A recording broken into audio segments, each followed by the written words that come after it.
ঝড়ে ভয় পেয়েছো? ওরে বাবা রে, শুয়ে পড়লো গো। খুব জোর ঝড়ের জন্য ভয় পেয়েছে।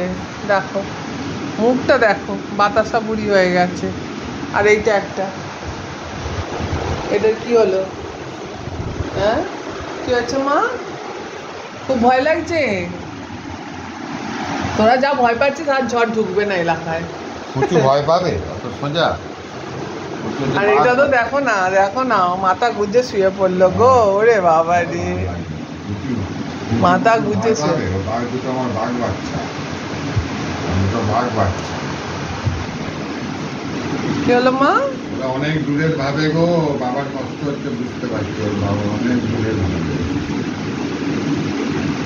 অনেক দূরের চিন্তা করে। কি হয়েছে মা? বাবা ঝড়ের ভয় পাচ্ছে, সেজন্য বাবাকে নিয়ে সঙ্গে করে শুয়ে আছো? বাবা ওদের নিয়ে শুয়ে আছে। বাবার একটু ভয় লেগেছিল। বাবা তো ভিতুর গাছ। ওপরে ভয় পেয়েছিলে, ওই জন্য চলে এলে? না না, তুমি তো বললে নিচে এসো, নিচে এসো। আমি বললাম নিচে কি কাজ করতে যাবে বাবা? নিচে আবার এখানে তিনতলা যে জোরে বৃষ্টি হতে পারে, ওই ঘর খোলা ছিল। কি হলো মা? মা আর ছোট মা গো, এটা কিচ্ছু হবে না, ঝড়ে ভয় পেতে হবে না।